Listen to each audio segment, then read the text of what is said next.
আমারে নবী এত আদর করেন, এত মায়া করেন, আমি নবীর সামনে কেমনে দাঁড়াবো রে মালিক, আমারে তুমি মাফ করে দাও। কিশোর সাহাবী সালাবা কাঁদতেছেন, একদিন, 2 দিন, 3 দিন, 4 দিন, 1 মাস পারায় যাইতেছে। সালাবা পাহাড় থেকে নবীর দরবারে যায়। সালাবা কান্না করে করে বেহুশ।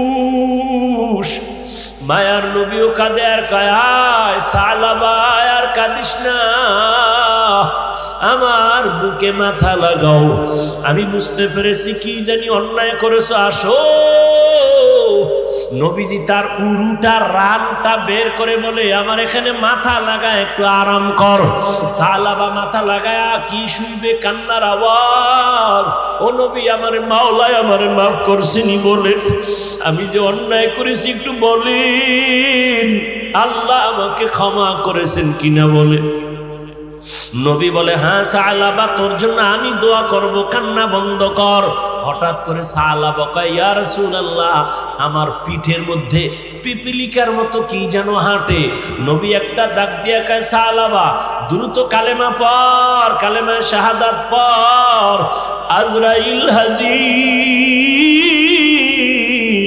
তাড়াতাড়ি কালেমা পড়।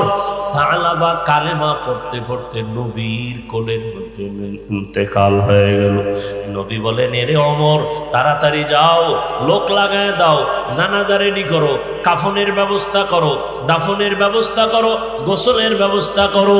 সালাবার জন্য গোসল কমপ্লিট, কাফন পরাও, খাটিয়ার মধ্যে লাশ উঠাও। নবী বলেন, ওমর, জানাজার ময়দানে সালাবার খাটিয়া যখন নিবি, আরে আমি নবীর একটা সাইড রাখবি, সালাবার লাশ আমি মুহাম্মদের কাঁধে নিতে চাই। নবী সালাবার খাটিয়া কাঁধে নিলেন। সবাই জানাজার সামনে হাঁটতেছেন ময়দানে, সবাই পায়ের পাতাটা জমিনে রাইখা হাঁটে, নবীজি বৃদ্ধাঙ্গুলে ভর করে করে হাঁটে। ওমর বলেন, ইয়া রাসূলুল্লাহ, এত বিশাল ময়দানে মানুষ কম, আপনি আঙ্গুলে ভর করে হাঁটেন কেন, পুরো পাও জমিনে রাখেন না কেন? নবী চোখের পানি ছেড়ে কয়ে, রে ও ওমর, 40 দিন পর্যন্ত সালাবার চোখের পানি আমার মালিকের কাছে এত পছন্দ, সালাবার উপরে আমার আল্লাহ এত খুশি, তোমরা দেখো না, আমি নজর করে দেখতেছি জানাজার এই ময়দানে, বিশাল ময়দান, তুমি দেখো খালি, কিন্তু না, আসমান থেকে লক্ষ লক্ষ ফেরেশতারা হাজির হয়েছেন সালাবার জানাজা পড়াবার জন্য। লক্ষ লক্ষ ফেরেশতা আসছে, আমি কদম দেওয়ার মতো জায়গা নাই, ফেরেশতারা এখানে হাজির, এত পরিমাণ ফেরেশতা আসছে, আমি আঙ্গুল দিয়া সারা পুরা পাও দিয়া ভর করার সুযোগ আমার নাই। ও আমার কলিজার যুবক বাবারা, হেদায়েতের মালিক আমার আল্লাহ, গুনাহমুক্ত হইয়া চলো, আল্লাহর ভয় নিয়ে চলো, মনের বুঝাও রে মন, আমার মতো যুবক দাড়িওয়ালা নামাজির অভাব নাই। ও স্কুলে পড়ে নামাজ পড়ে, চাকরি করে নামাজ পড়ে, ব্যবসা করে নামাজ পড়ে, আমি কেন পারি না? আমার কপাল কেন এত খারাপ? আল্লাহর কাছে মনে মনে তওবা করো। এরে কেরানীগঞ্জের আম্মা জান, আপনার মতো বহু মহিলা এখনো আছে নামাজ পড়ে, 5 ওয়াক্ত স্বামীর মাল হেফাজত করে, মোবাইলে সময় নষ্ট করে না, বেপরদায় চলে না। ও আমার বোনেরা, আপনার মতো কত বোন লেখাপড়া করে, মোবাইলে চরিত্র নষ্ট করে না। মানুষের জীবনের অমূল্য সম্পদ চরিত্র। আপনি কি পারেন না মোবাইল থেকে নিজেকে বাঁচাইয়া চরিত্রটা, সতীত্ব ঠিক রাইখা 5 বেলার নামাজ পড়বেন আর জীবনটাকে ধন্য করবেন? নেককার সন্তান একদিন দুনিয়াতে আসবে। অবৈধ নারীর ঘরে নেককার সন্তান আসতে পারে না, জেনাকারিনী নারীর গর্ভে নেককার সন্তান আসতে পারে না। ও আম্মা জানো, বোনেরা, আপনাদের জীবন কত ধন্য। আল্লাহ বলেন, আমাকে ভয় কর, এই ভয়ের নাম তাকওয়া। এই তাকওয়া এত পাওয়ারওয়ালা একটা পুঁজির নাম, এমন একটা মেডিসিন। এই মেডিসিনটা যার মধ্যে থাকবে, দুনিয়াতে তার পুরস্কার আছে 6টা, পরকালে আছে 2টা। পরকালে তাকওয়াওয়ালাদের প্রথম পুরস্কার বিনা হিসাবে জান্নাত, দ্বিতীয় পুরস্কার পর্দা ছাড়া ডাইরেক্ট আল্লাহর সাথে হবে মোলাকাত।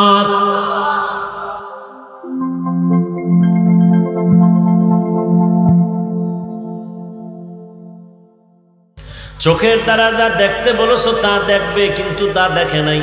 চোখের দ্বারা দেখবে মায়ের চেহারা সওয়াব, চোখ দিয়ে দেখবে কোরআন সওয়াব, চোখ দিয়ে দেখবে আল্লাহর ঘর বাইতুল্লাহ সওয়াব, আলেম দেখবে সওয়াব।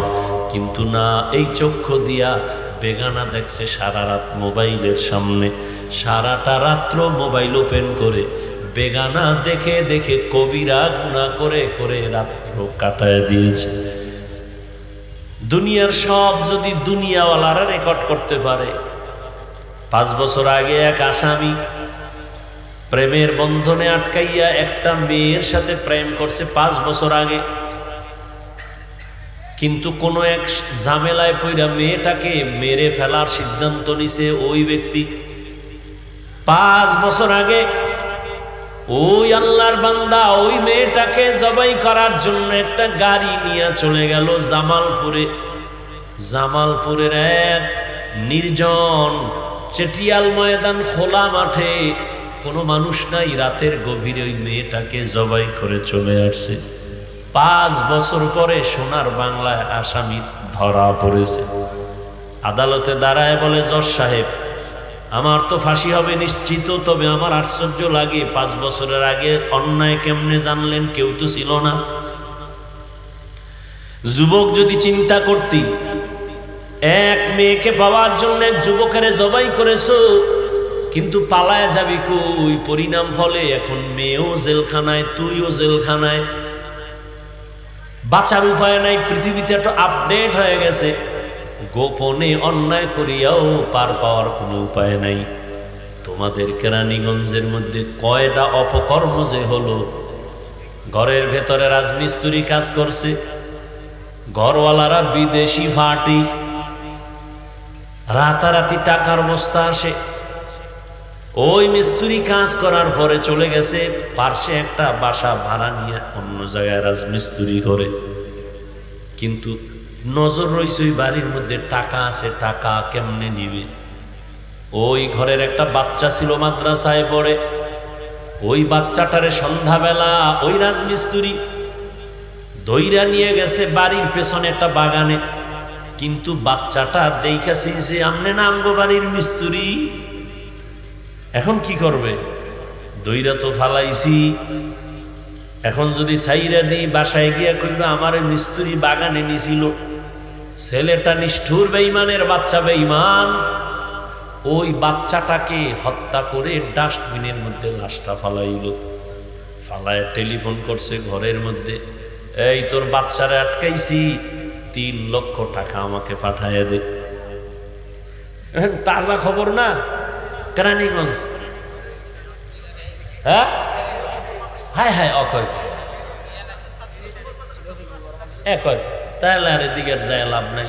শেষে আমার উপরে কোন বিপদ হয় কখন যায়।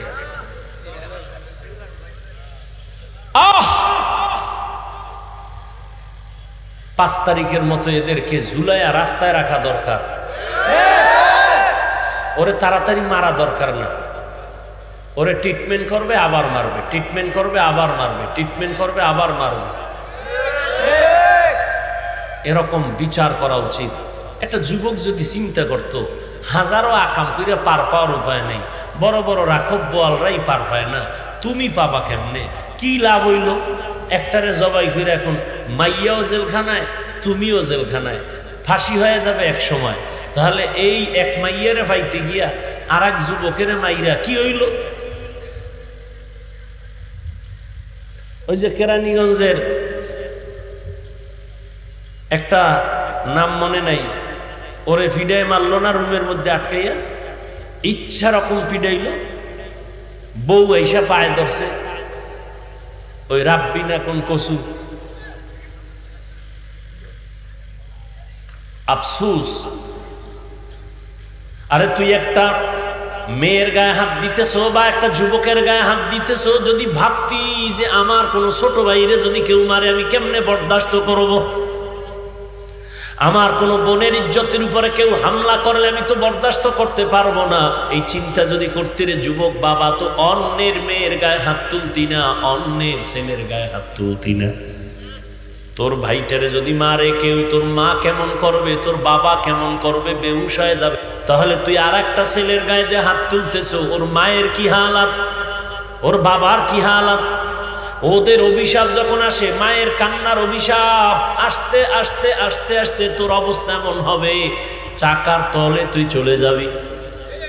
কখন যে চাকার তলে তোর মাথা চলে যাবে টের পাবি না। কেন এগুলো চলতেছে? কুত্তা মারলে মানুষ কষ্ট পায়, মানুষ মারলে মানুষের অন্তরে কষ্ট পায় না। কেমন কপাল নিয়ে কোন জন্ম নিলাম কোন দেশে বুঝিল না। একটু ঝগড়া লাগছে, মনে রাগ আসছে তো মাইরা ফালাইব, আর এগুলোর কোনো বিচার নাই। কে করবে বিচার? যারে দিয়ে ভূত সারা মেয়েরও ভূতে পায়। আল্লাহ হেদায়েত দান করুন। এই জন্য কারণ কি, কারণ কি, কারণ কি? র্যাব, পুলিশ, আর্মি, বিডিআর, এরপরে এগুলো নিয়ন্ত্রণ হচ্ছে না কেন? ওই যে জবাবদিহিতার কোনো চিন্তা মাথায় নাই। এই খেয়াল করে কি, হ্যাঁ নতুন ওয়াজ হয়নি আবার? ভাইরা আমার, জবাবদিহিতার চিন্তা নাই। জবাবদিহিতার চিন্তা নাই ভাবলের। ও হাঁটে, কতক্ষণ হাসে, কান্দে, ওর কোনো চিন্তা নাই, পিছনে কোনো ব্যাকআপ নাই, ওর কোনো আদালত নাই। ও মন চাইলে হোটেলে ঢুকে খায়, মন চাইলে ফালায় দেয়। কিন্তু আমি তো মানুষ, আমি তো পাগল না, আমার তো খানার হিসাব আছে, দুনিয়ায় হিসাব আছে, পরকালেও আছে। 10 তলা বিল্ডিং কইরা বাহাদুরি করে কি লাভ? দুদু কাইসা নোটিশ জারি করলো, এত টাকা দিয়ে কেমন উঠাইছো হিসাব দে। কাম ঠান্ডা হয়ে গেছে। কোটি কোটি টাকার বাহাদুরি করে কি লাভ হবে?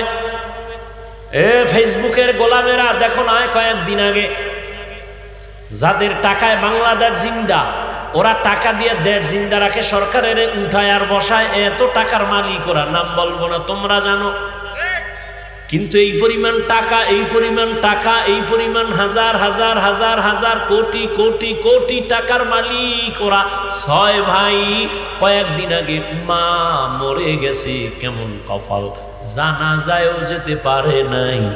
এমন টাকা দিয়া কি হবে একটু চিন্তা করো।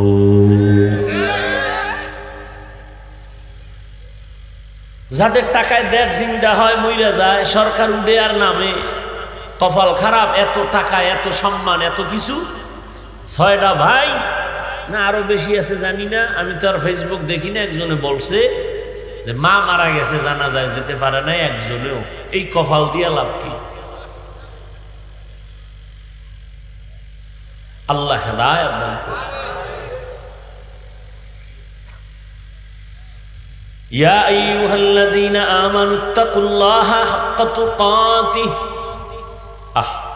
আল্লাহ মুমিনের 2টা কর্মসূচি দিচ্ছেন, ভয় করো আর মুসলমান হইয়া মরো। কোন বেঈমানকে দেন নাই, মুমিনকে দিছেন কেন? আল্লাহ আমি তোদের বেশি আদর করে বানাইছি, আমি আল্লাহ তোদেরকে জান্নাত দিতে চাই, তোরা জান্নাতে যাইতে চাওনি।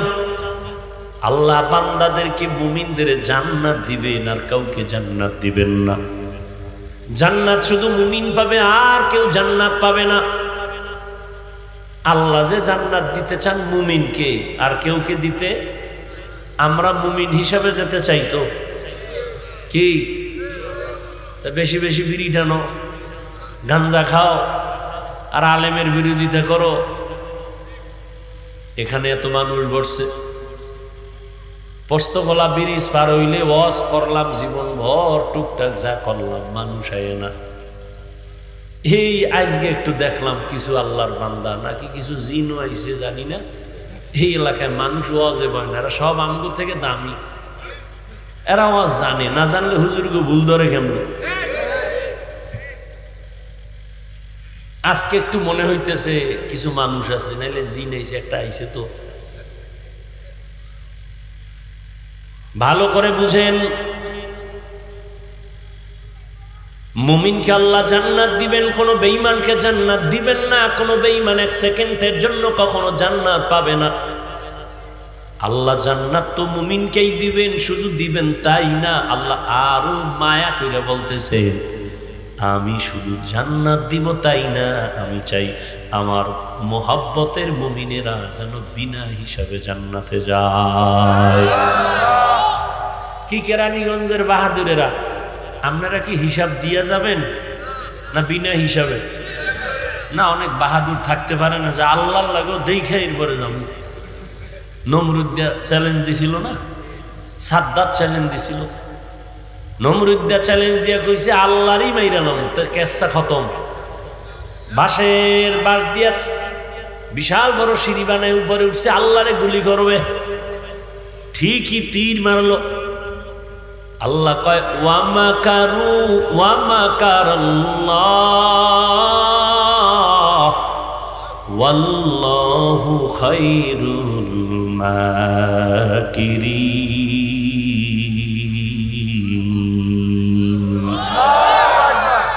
তুই কয় নাম্বারের চালাক? হেই, তুই কয় নাম্বারের চালাক? তোরে বানাইছে আল্লাহ, তুই আল্লাহর থেকে বড় চালাক। নমরুদ যখন তীর মারছে আল্লাহকে মেরে ফেলার জন্য, একটা পাখির গায়ে লাইগা রক্ত লাইগাইছে। তীরের মাথায় রক্ত নিয়ে নিচে কয় দেখ আল্লাহরে মাইরা নেমেছি। আর সেই বেঈমানের আল্লাহ পাক ধ্বংস করতে কোনো কামান লাগে না, বিমান লাগে না, একটা অসুস্থ মশা কি মাথার জায়গায় মতো গিয়া খালি ফাঁকে ফাঁকে একটা মিসকল মারে আর মাথা গরম হয়ে যায়। এত ডাক্তার কবিরাজ এত কিছু, কিন্তু মাথা ঠান্ডা হয় না। মশা মাঝে মাঝে একটা বাড়ি মারে, মাথা গরম। হঠাৎ একদিন নমরুদ্দার মাথার সাথে জুতার সাথে একটা মোলাকাত হয়ে গেছে। জুতা মাথায় লাগা মাত্র মাথাটা হিমেল হয়ে গেছে, ঠান্ডা। নমরুদ কয় কিরে পাগল হইস না, ঔষধ পাইয়া লাইছি জুতার ভিতরে। আমার ভাই যে ঔষধ আছে জুতায়, তো আমি জানি না। জুতা এত মোবারক, যত মাথা ব্যথা হোক না কেন মাথায় জুতা লাগাইলে মাথা ঠান্ডা। আপনি লাগাইন না, নমরুদ্দার কাম। জুতার বাড়ি মারলে মাথা ঠান্ডা। কয় বাড়ি কে মারবে? কর্মচারী ভাড়া কর, ওর কামই হলো জুতার বাড়ি মারবে। বেতন দিয়া কর্মচারী রাখছে, কর্মচারীর নমরুদ ডাক দিয়া কয় যত জোরে মারবি বেতন বাড়বে। কেমন সান কফা, যার আঙ্গুলের ইশারায় গোটা দুনিয়াটা উঠে আর বসে, এত পাওয়ার। একটা ল্যাংড়া মশার সামনে দুর্বল হয়। আল্লাহ বলেন আমি মুমিনের জান্নাত দিব, দিব শুধু তাই না, আমি বিনা হিসাবে দিব। এখন তোমরা যদি বিনা হিসাবে যেতে চাও, দুইটা কর্মসূচি পালন করো। এক, আমি আল্লাহরে ভয় করো, ভয় করার মতো হক আদায় করে। সাহাবায়ে কেরাম বলেন ও নবী, আল্লাহ কত বড়, ওই পরিমাণ হক আদায় করে ভয় করা আমাদের সম্ভব না। আল্লাহ আয়াত নিয়ে পাঠিয়ে দিলেন ইত্তাকিল্লাহা মাস্তাতাতুম, আমার হক আদায় করে ভয় করার প্রয়োজন নাই, বান্দা যেন তার সাধ্য মতো আমাকে ভয় করে। এখন আমি যদি আপনাদের প্রশ্ন করি, আপনারা কারা কারা আল্লাহরে ভয় করেন? সবাই দুই হাত উঁচু করবে। কেউ চালাক থাকলে দুই পাও আলগি দিয়া কইব আমরা সাইরাত পায় আল্লাহরে ভয় করি। হুজুরগো থেকে আমরা আল্লাহরে ভয় করি, যদিও নামাজ না পড়ি কিন্তু দিল তাজা। এরকম চালাক আছে না? মাদ্রাসা 1 টাকাও দেয় না, মসজিদেও টাকা দান করে না, ওয়াজেও দান করে না, বারবার হিসাব চায়।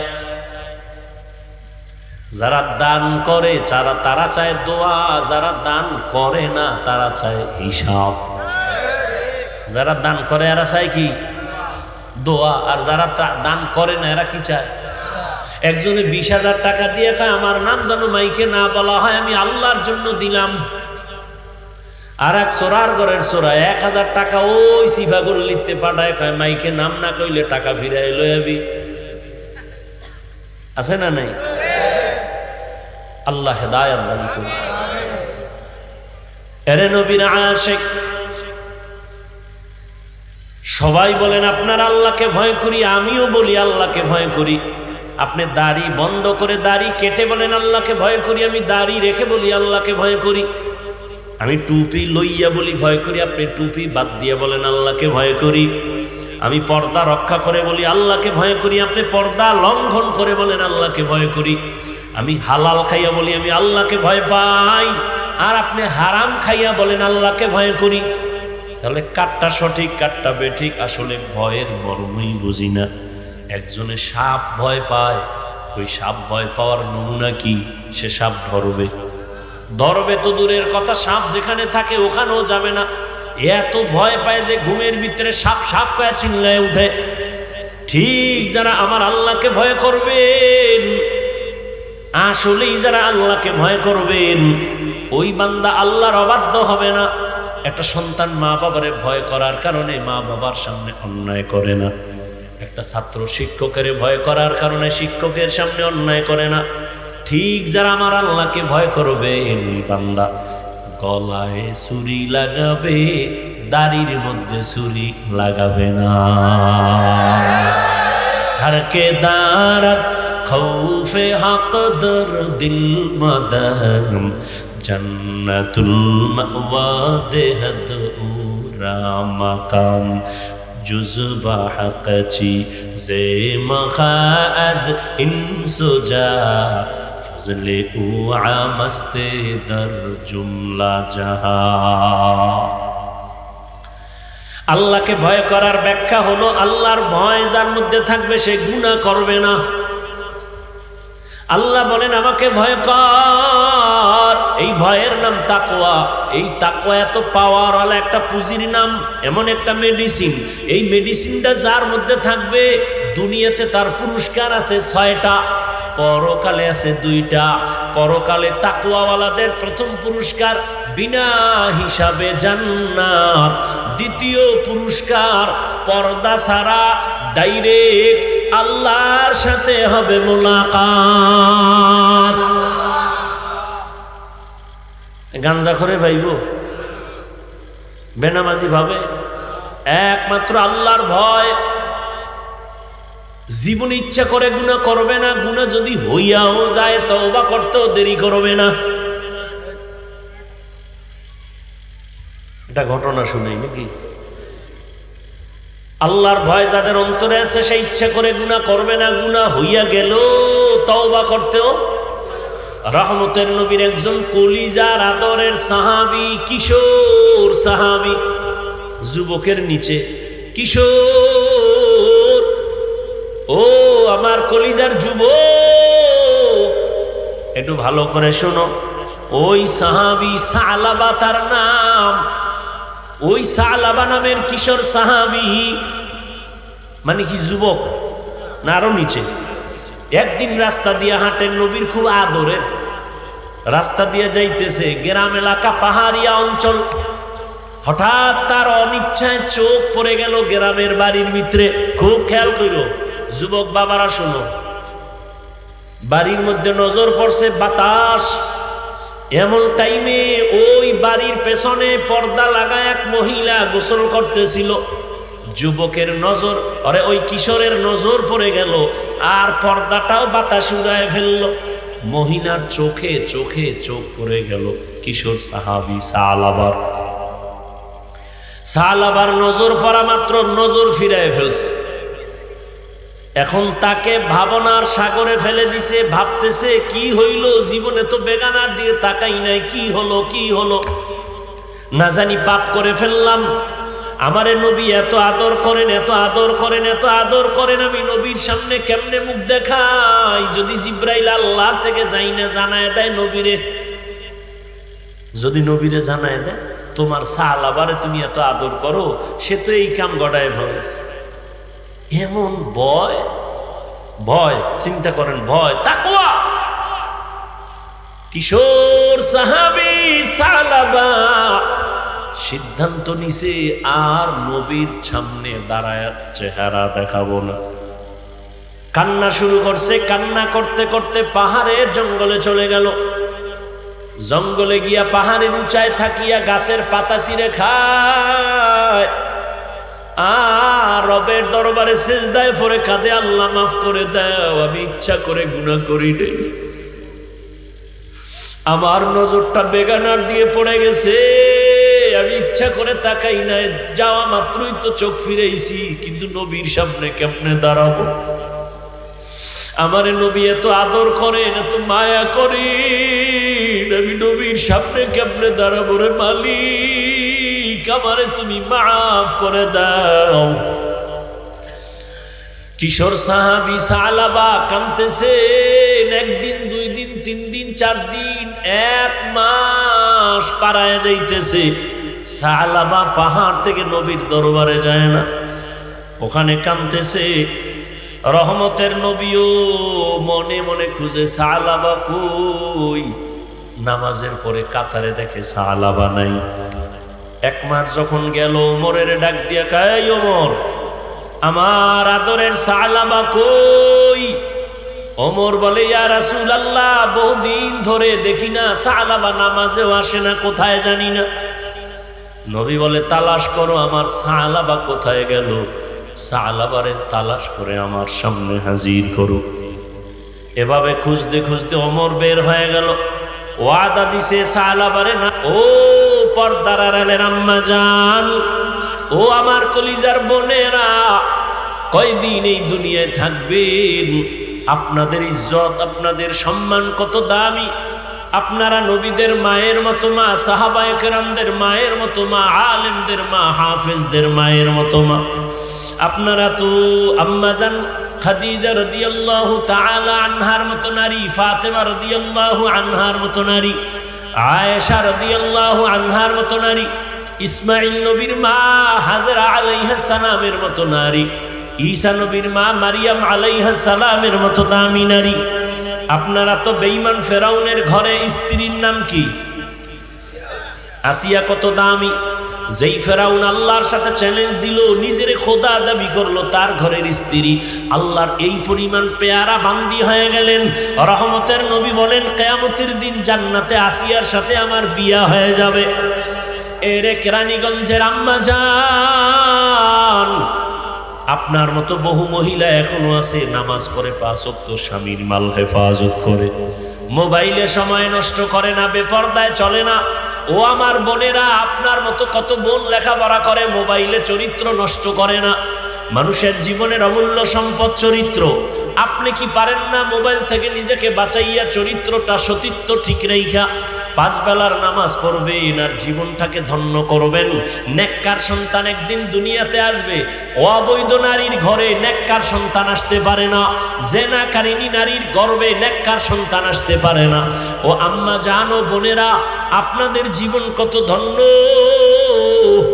ওই সালাবা, ও আমার কলিজার যুবক, তোমার মতো কত যুবক জীবনে মাদ্রাসায় পড়ে নাই, কোনোদিন আলিফ বাতাও শিখে নাই, কিন্তু স্কুল কলেজে জেনারেল লাইনে থাইকাও নজর করে দেখো, রাস্তায় গাড়ি চালায়, নামাজ ছাড়ে না। তোমার মনটাকে জিজ্ঞাসা করো, তুমি কেন পারো না? তোমার মতো যুবক রাস্তায় গাড়ি চালায়, নামাজ ছাড়ে না। তোমার মতো যুবক চাকরি করে, নামাজ বাদ দেয় না। তোমার মতো যুবক ব্যবসা করে, নামাজ ছাড়ে না। তোমার মতো যুবক তাকায় তাকে স্কুল কলেজে পড়ে, নামাজ ছাড়ে না। মনটাকে বুঝাও রে, তোমার কপাল কেন এত খারাপ? তুমি কেন নামাজ পড়তে পারো না রে বাবা? সারাটা রাত মোবাইল নিয়ে কবিরা গুনাহ দেখো, চরিত্রটা নষ্ট করে ফেলেছো। এমন একটা সময় আসবে, বিছানায় শুয়ে শুয়ে কান্না করবি, চোখের পানি মুছার মতো আপন কাউকে পাবি না রে বাবা। কিশোর সাহাবী জঙ্গলের পাহাড়ে কাঁদতেছে। ওমর বের হয়ে গেল, কোথায় সালাবা? খুঁজতে খুঁজতে খুঁজতে খুঁজতে পাহাড়ের কিনারায় গিয়ে দেখে একদল রাখাল বকরি চড়ায়। জিজ্ঞাস করে, এখানে একটা ছোট্ট বাচ্চা কিশোর দেখছো নাকি তোমরা? কয়, না দেখি নাই। হঠাৎ খুঁজতে খুঁজতে কয়, হ্যাঁ, একটা বাচ্চা এখানে আছে, কিশোর। ওরে আমরা দেখি প্রতিদিন সকাল 10টার পরে, সূর্য যখন একটু উদিত হয়, সূর্যের তাপে যখন গরম লাগে, একটা বাচ্চা সন্তান দেখি পাহাড় থেকে নাইমা এখানে আসে, কি যেন হালকা খাইয়া আবার কান্নাকাটি করতে করতে উপরে যায়। কয়, ডেলি আসে? কয়, হ্যাঁ। ওমর কয়, তাহলে কই খুঁজবো? আমরা এখানেই থাকি, আগামীকাল আসবে নি? কা আসবে। ঠিকই ওমর এখানে বসলেন। আরো কয়েকজন সাহাবা ঠিক সেই সময় মতো দেখে সালাবা কান্না করে করে পাহাড় থেকে নেমে আসছে। ওমরের দেখে আতঙ্কিত হয়ে গেল, ওমর আপনি এখানে? কয়, কই ছিলি এতদিন? কয়, আমি আমার মাওলার দরবারে আসছি, আমার মালিকের একটা ঘোষণা না শুনে আমি রহমতের নবীর সামনে যাব না। আমি লজ্জিত, আমি শঙ্কিত, আমি বড় পাপী। ওমর বলে আমার মায়ার নবীও বেকারার। আমি ওমরেরে পাঠাইছে সালাবা কই, মায়ার নবীও বিরহের বেদনায় আছে, যাও। সালাবা বলে যাব না। 40 দিন হয়ে গেছে। ওমর বলে তোরে না নিয়ে যাব না। ওমর শক্ত হাতে ধইরা সালাবারে নিয়া রহমতের নবীর সামনে দিলেন। সালাবা কান্না করে করে বেহুশ। মায়ার নবীও কাঁদে আর কায়, সালাবা আর কাঁদিস না, আমার বুকে মাথা লাগাও। আমি বুঝতে পেরেছি কি জানি অন্যায় করেছো, আসো। নবীজি তার উরুটা রানটা বের করে বলে আমার এখানে মাথা লাগায় একটু আরাম কর। সালাবা মাথা লাগায় কি শুইবে, কান্নার আওয়াজ। ও নবী আমার মাওলায় আমারে মাফ করছেনি বলে, আমি যে অন্যায় করেছি একটু বলেন, আল্লাহ আমাকে ক্ষমা করেছেন কিনা বলে। নবী বলে হ্যাঁ সালাবা তোর জন্য আমি দোয়া করব, কান্না বন্ধ কর। হঠাৎ করে সালাবা কয় ইয়া রাসূলুল্লাহ, আমার পিঠের মধ্যে পিপিলিকার মতো কি যেন হাঁটে। নবী একটা ডাক দিয়া কয় সালাবা দ্রুত কালেমা পড়, কালেমা শাহাদাত পড়। আজরাইল হাজির, তাড়াতাড়ি কালেমা পড়। সালাবা কালেমা পড়তে পড়তে নবীর কোলের মধ্যে ইন্তেকাল হয়ে গেল। নবী বলেন এরে ওমর তাড়াতাড়ি যাও, লোক লাগায় দাও, জানাজা রেডি করো, কাফনের ব্যবস্থা করো, দাফনের ব্যবস্থা করো, গোসলের ব্যবস্থা করো। সালাবার জন্য গোসল কমপ্লিট, কাফন পরাও, খাটিয়ার মধ্যে লাশ উঠাও। নবী বলেন ওমর জানাজার ময়দানে সালাবার খাটিয়া যখন নিবি, আরে আমি নবীর একটা সাইড রাখবি, সালাবার লাশ আমি মুহাম্মদের কাঁধে নিতে চাই। নবী সালাবার খাটিয়া কাঁধে নিলেন। সবাই জানাজার সামনে হাঁটতেছেন ময়দানে, সবাই পায়ের পাতাটা জমিনে রাইখা হাঁটে, নবীজি বৃদ্ধাঙ্গুলে ভর করে করে হাঁটে। ওমর বলেন ইয়া রাসূলুল্লাহ, এত বিশাল ময়দানে মানুষ কম, আপনি আঙ্গুলে ভর করে হাঁটেন কেন, পুরো পাও জমিনে রাখেন না কেন? নবী চোখের পানি ছেড়ে কয় রে ও ওমর, 40 দিন পর্যন্ত সালাবার চোখের পানি আমার মালিকের কাছে এত পছন্দ, সালাবার উপরে আমার আল্লাহ এত খুশি। তোমরা দেখো না, আমি নজর করে দেখতেছি জানাজার এই ময়দানে, বিশাল ময়দান, তুমি দেখো খালি, কিন্তু না, আসমান থেকে লক্ষ লক্ষ ফেরেশতারা হাজির হয়েছেন সালাবার জানাজা পড়াবার জন্য। লক্ষ লক্ষ ফেরেশতা আসছে, আমি কদম দেওয়ার মতো জায়গা নাই, ফেরেশতারা এখানে হাজির।